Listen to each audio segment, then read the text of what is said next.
After working in gas stations, convenience stores, and Salvation Army type places for about 6 years now, also living homeless and in the woods for 4 to 5 years now, living in mental institutions and programs surrounded by 20 other boys or girls, and being in the middle of the poor people and thick of it, also spending a lot of time with the rich and wealthy, this is what I can tell you I learned.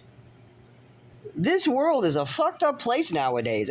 Oh my God, it's crazy. This world is messed up, and it's one real thing. It's a rare breed, somebody who cares about their job and just wants to do the right thing. That's a rare breed. Out of the hundreds of coworkers I've seen, I think only 3 of them came in to do their job. The rest came in to smoke pot, talk to their boyfriend, hang around, get cigarettes, get money, check out, whatever. That's what it is. We live in a fucked up world now, and it's because nobody wants to do the work to fix it. I explained to my roommate this morning. He goes, it's Obama's fault, it's Trump's fault, it's Biden's fault.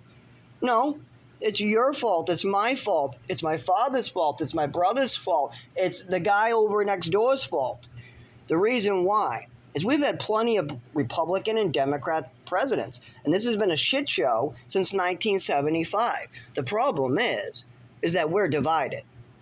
The most powerful organization in the United States is the people. If the people all decide they want something like the 40-hour work week, and we all decide to say we want it at the same time, we get it. If everybody in the 3 buildings that lives there in my apartments got together and said they wanted that sidewalk, we would get it. But they decide to fight each other all the time. It's all of our faults.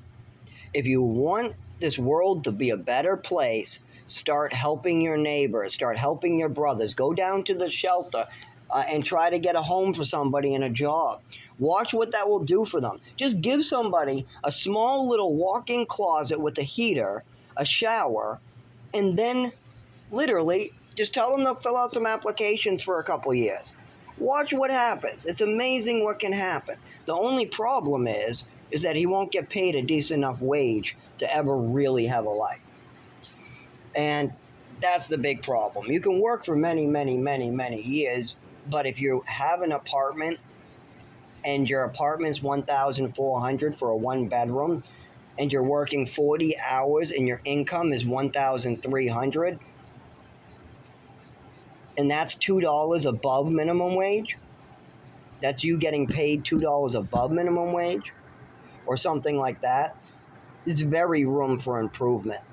And if you do improve, don't forget, everything does go up. So there's a lot going on.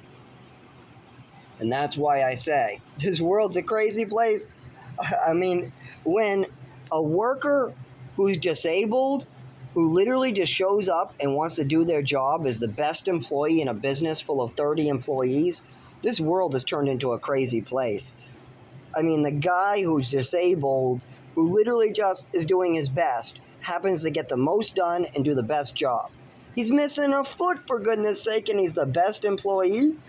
Why is the guy with muscles, 6 foot tall, who has a whole schedule on his hands, why is he the worst employee? Well, what's going on here? And this is everywhere. And the worst part is a lot of the people who have benefited off the way things were before 1975, they've now run away. They've taken their money and run. The banks have run away with their money. The people in their 80s are retired on beaches. They've all moved to Florida. None of them want to clean up the mess. They've reaped the profits, and now the next generation is left to clean up the mess. It's a crazy world now.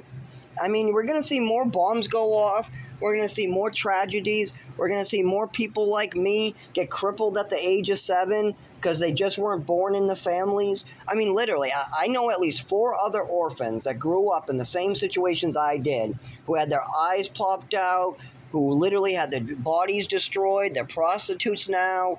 They have physical health issues. Their left eye doesn't work no more, stuff like that. And you know what they were born with?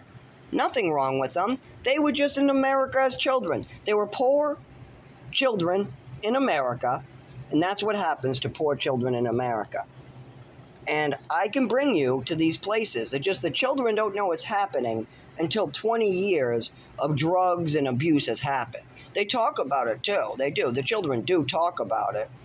It just, they talk about like guns in the house, getting whipped with stuff, getting smacked around, too many pills, being tired in the morning, having funny feelings in their body, lightning in their back, just weird stuff like that. They don't have the words to describe it.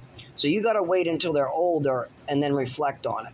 But there are plenty of people who work in these places coming forward. There's plenty of whistleblowers coming forward like me and people who have worked in the places I was. I've put links in the videos below. There should be some connections on my news feed on Facebook that should be able to link you to some of these professionals who have worked in the fields.